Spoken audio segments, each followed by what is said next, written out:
Welcome to the channel. Today we're going to be covering what used to be a somewhat controversial topic, but a question more and more of us are asking ourselves lately. Should I ride an e-bike or a traditional mountain bike? So in today's video, we're going to be comparing the full-powered Polygon N8E electric mountain bike versus my Polygon N9 back there, which is a traditional mountain bike.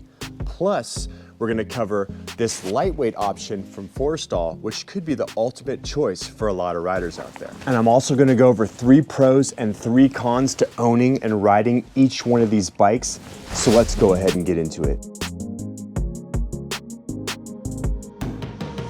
What's up everyone, Jared Hoff here, and today I'm excited to showcase these bikes to you and talk about which one I would choose if I could only have one. Let's start by taking a closer look at the Polygon N8E, which is a full-size, full-powered electric mountain bike and definitely the heavyweight out of these 3. The Polygon Colossus N8E is a beast on the trails. Thanks to its powerful electric Shimano motor and 160 millimeters of front and rear suspension travel, this bike is going to let you tackle those steep climbs and plow through that rough terrain with ease, giving riders the confidence to explore new trails, ride faster, and push their limits both uphill and back down. No dabs, no dabs. Come on, stay right. Boom. That one. Get it over. Got it. Now let's cover 3 pros and 3 cons with the Polygon N8E. Pro number 1, assisted pedaling. Offered by that Shimano EP801 motor, this thing gives you 85 Newton meters of torque, which is going to give you so much power to climb uphill, tackle climbs you never could on your traditional mountain bike back there. And for those of you that have never rode a full-powered e-bike in turbo mode on the way uphill, it completely changes the way you ride the trails. You even have to brake sometimes going uphill around those corners. It is so much fun and definitely something every rider should experience at least once. Pro number 2, extended range. The Polygon N8E comes with a 630 watt-hour battery, which allows me to get in way more laps on my local trails than I ever could on my traditional mountain bike. Plus, it allows me to explore places I never would have been before. There you go. Made it to the top of this climb that usually takes me well over, hour and a half, maybe close to 2 hours. Made it up here in just over half an hour, actually 39 and a half minutes. Pro number 3 is accessibility. Having a full-size e-bike like that is going to allow riders of different fitness levels and different expertise to all be able to ride together. And if you guys have ever been out on an e-bike group ride where everyone's riding these full-size e-bikes, it is so much fun. It just, that community that you have with mountain biking where everyone's getting together, being able to share those experiences on the trail. These full-powered e-bikes bring that to a whole new level, allowing more riders access to the trail and the ability to go ride with their friends. Whole bunch of other e-bikes behind me. How was it? You like that one? Got the Orbea. Look at this bike. Making money. Woo.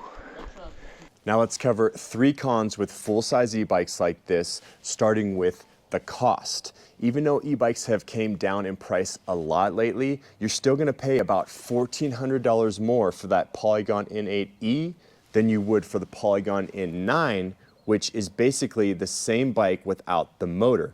Go ahead, check the link in the video description. I got links to those websites where I'll show you the current prices of all those bikes. And if you guys decide to buy any one of these bikes, it helps support the channel and helps me continue to make more videos like this.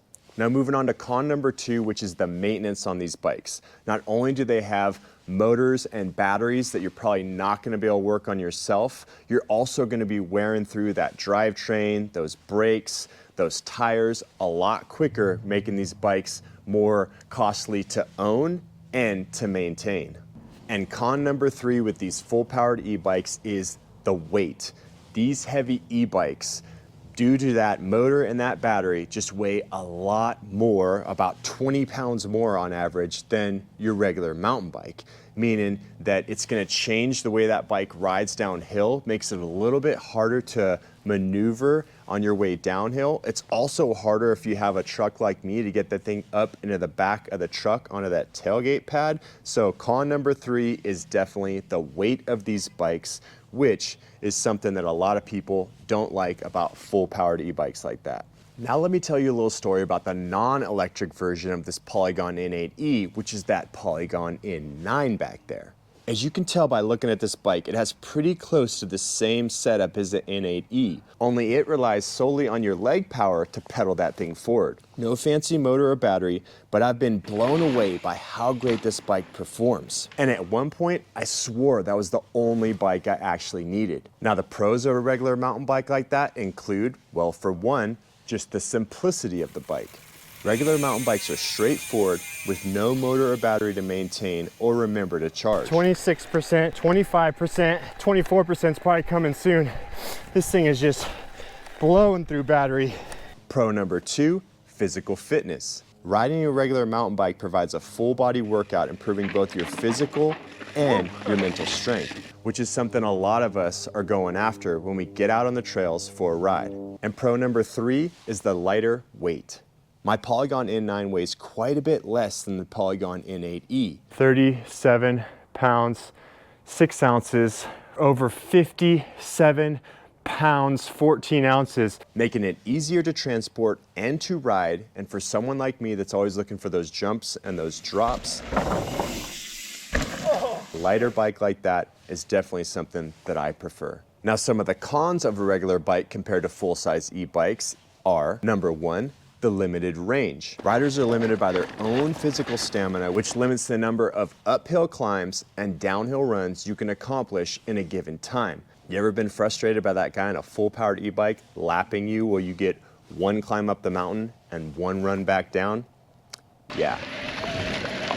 Con number 2, more effort. Pedaling up steep inclines on rough terrain is physically demanding. Sometimes I find myself taking breaks on the way uphill when I'm riding my regular mountain bike just to make sure I save enough energy for those downhill runs, especially when I'm gonna be riding a more technical like Black Diamond or Jump and Flow trail where I know I'm gonna need energy to be able to clear those jumps on the way back down. Con number 3, and this may be a little bit controversial, but is the skill required.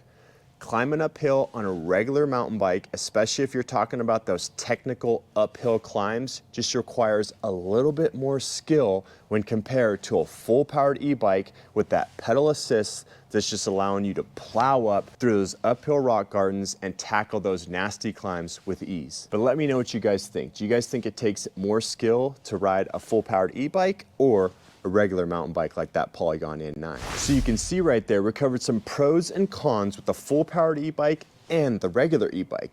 But what if you're looking for that happy medium, that perfect bike that gives you all the things you love about your traditional mountain bike without sacrificing all those things that you hate about the full-size, full-weight e-bike? Enter the Forestal Siryon Diode.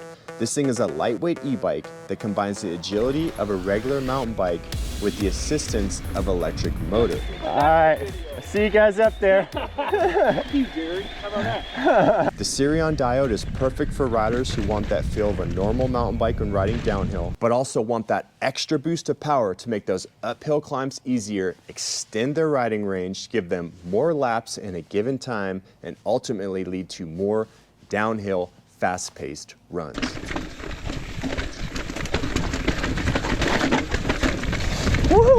And in my experience, this Forestal Diode addresses a lot of the negative things we talked about with both the full-powered e-bike and that regular Polygon N9. For the weight, this lightweight e-bike comes in at just over 40 pounds. And unlike that full-size e-bike back there with its heavy weight that takes quite a bit of time to get used to, lightweight e-bikes like the Forestal ride almost exactly the same as your normal bike on the way downhill. The lighter weight also means they're less expensive to maintain because you're not going to get that same wear and tear on your drivetrain, your brakes, or your tires. Lightweight e-bikes like this also strike a happy balance with how much range you can cover in a given time. I've found on the Forestal Siryon Diode, if I keep it in eco mode, I can cover about twice the distance that I would on my regular bike, which for a weekend warrior like me means that when I drive all the way to the trail, instead of just getting one climb up and one lap down, I can get at least 2 climbs up and 2 laps back down. Plus, this bike is still light enough that if I run out of battery, I can pedal this thing like my normal enduro bike since it doesn't weigh that much more. Now, if you run out of battery on a full-powered heavy e-bike like the Polygon N8E, good luck pedaling that thing back uphill. And the only real con with this Forestal Siryon Diode is the cost. But like I said, e-bike prices are starting to drop more and more lately, so hopefully we see that price continue to come back down. I know it's currently on sale at Worldwide Cyclery. Like I said, links in the description if you guys want to check it out there. And as those prices continue to drop, I hope more people can afford to be able to ride a bike like that because it is so much fun and a little bit cliche, but what I would call a game changer for mountain biking. But if money wasn't an issue and I could only choose one of these bikes, which one would I choose?